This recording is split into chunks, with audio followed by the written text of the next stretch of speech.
We are lucky to not face harsh punishments such as mutilation, public burning, suffocation, or other forms of torture for minor offenses.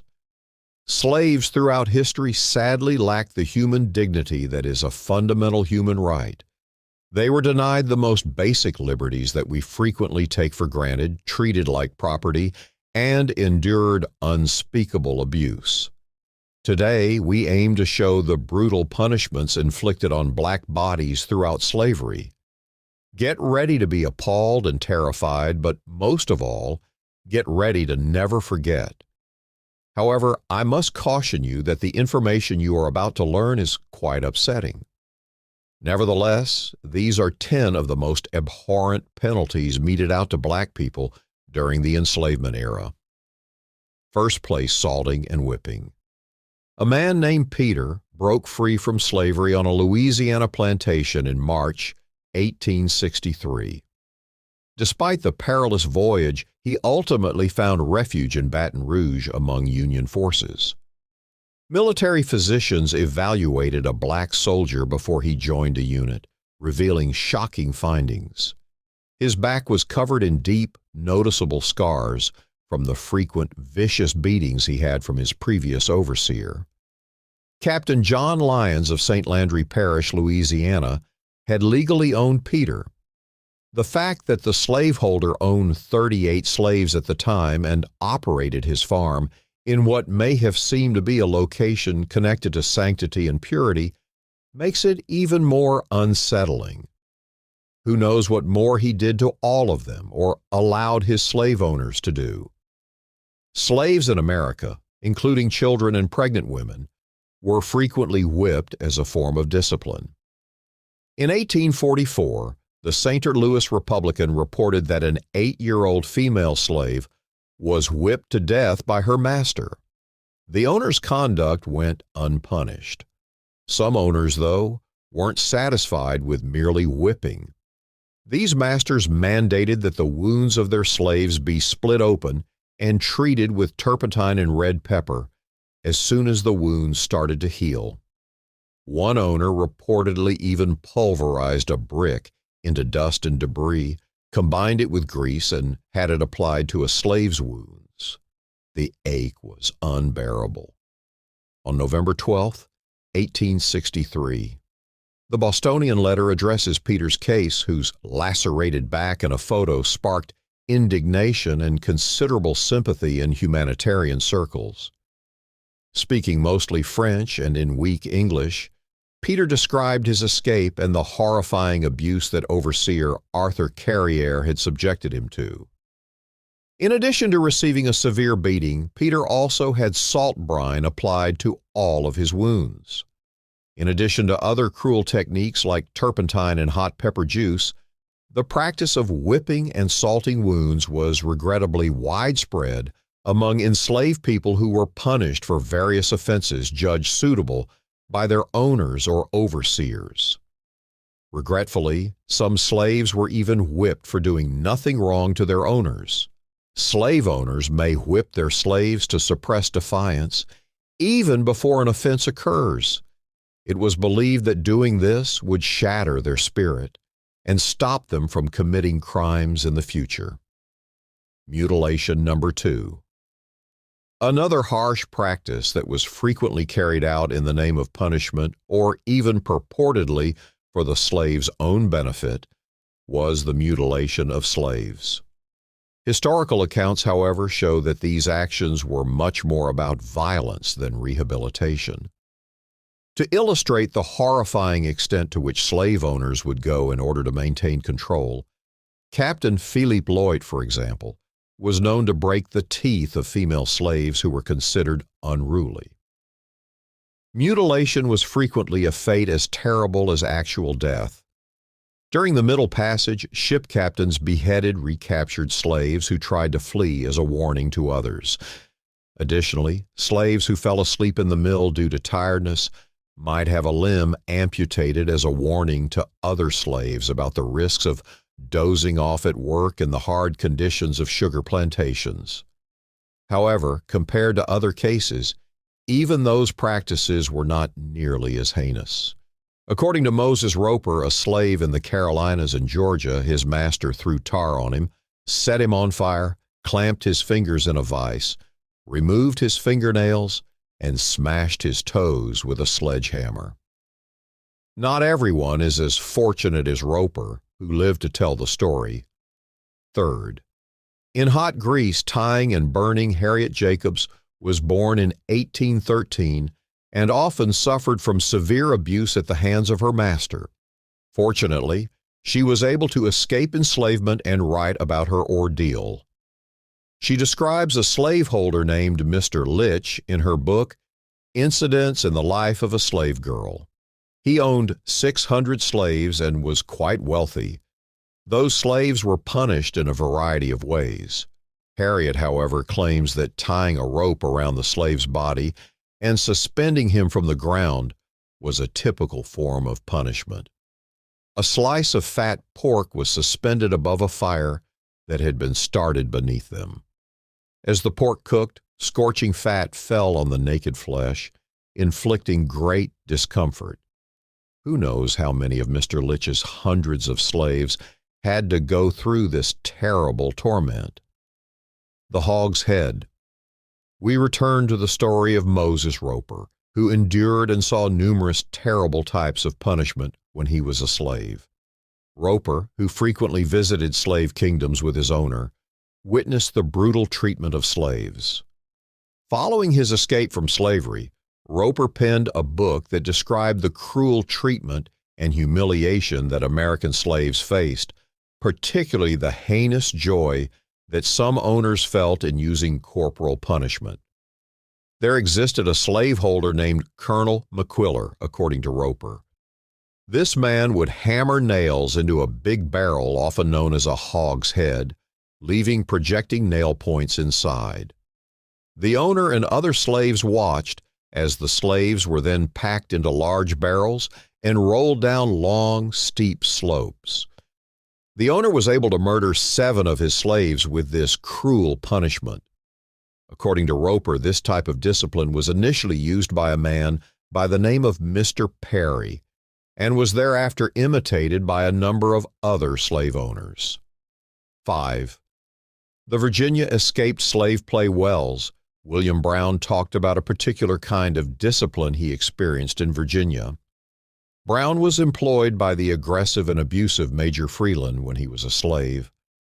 Working in Major Freeland's household, which also served as a public house, meant facing frequent threats and physical abuse.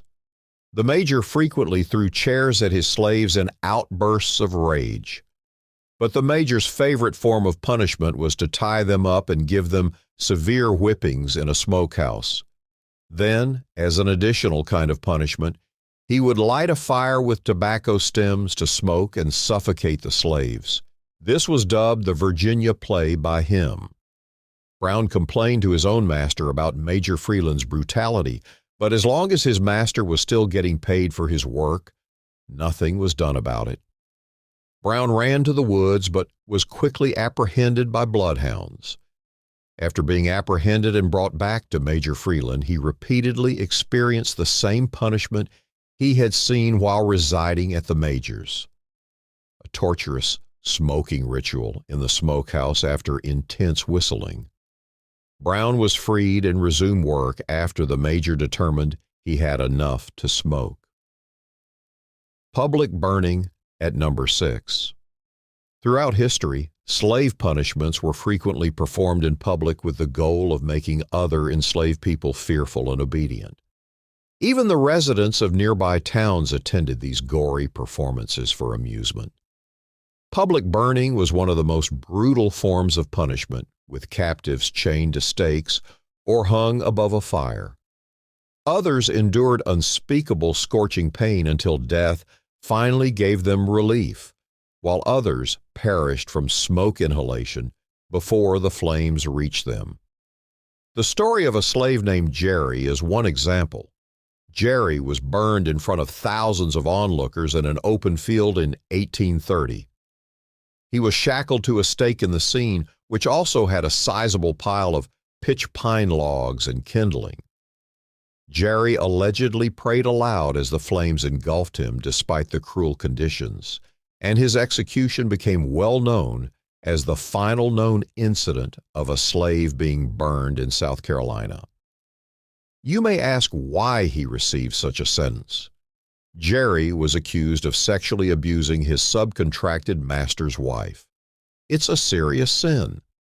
Even if such an act is unacceptable, we cannot overlook the reality that a white man would have gotten a lesser sentence if he had committed the same crime. And in cases where they abused enslaved women, there may be no trial at all. Even though Jerry's case was legal at the time, it serves as evidence of the unfair way justice was administered at the time, as a black man was given the harshest punishment possible for a crime for which a white man would have been given a less sentence. The seventh is branding. Using a heated metal tool to burn the flesh is known as branding. This sort of torture was frequently used to demonstrate ownership. Large corporations frequently branded their slaves during the time of black slavery in order to make them easily identifiable and to deter theft and resale. Ironically, when businesses denied the practice's existence, these brands later provided physical proof of it. The Code Noir even permitted branding as a form of retribution for escaped slaves in Louisiana. This edict exposed innumerable people to this cruel practice as New Orleans grew into one of the biggest slave markets in America throughout the 19th century. In the South, branding was particularly common. Escaped slaves were frequently punished by having a letter or symbol inked in their face.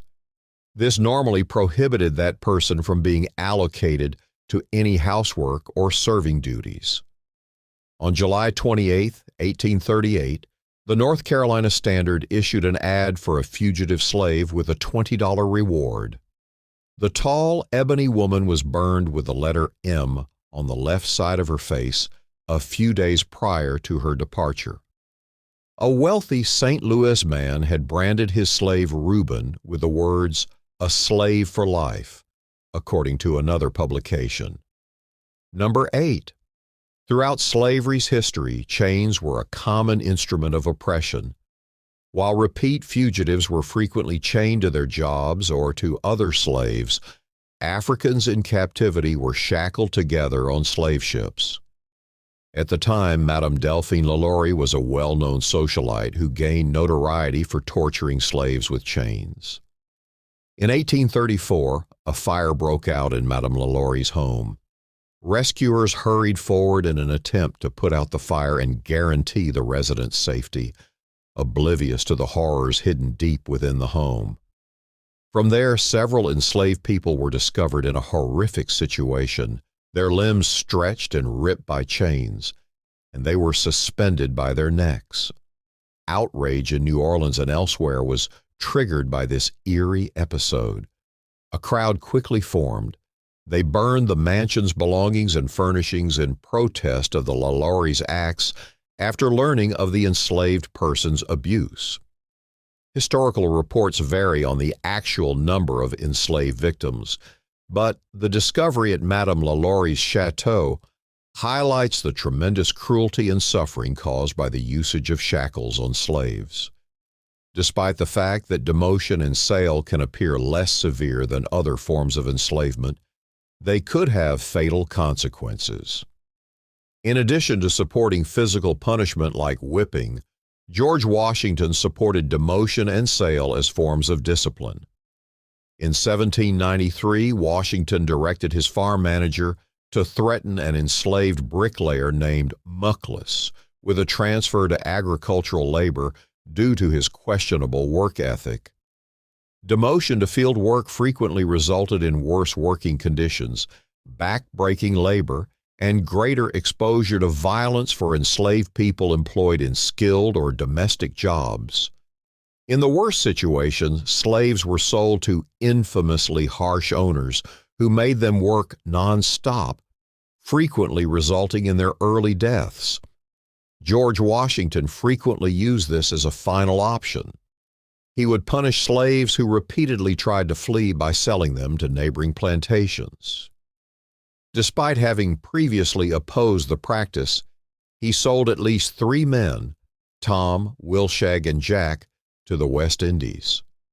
The brutal working conditions and high death rates on Caribbean sugar plantations probably made these men's sale a virtual death sentence, and it meant they would be permanently separated from their loved ones at Mount Vernon. 10. Forcible reproduction. Without any legal safeguards, slaves frequently suffered from severe sexual abuse. Pregnant women who experienced abuse rarely received medical attention or special treatment. Rather, their masters' wives frequently treated them harshly. Male slaves were routinely coerced into having sex with a variety of women by their owners.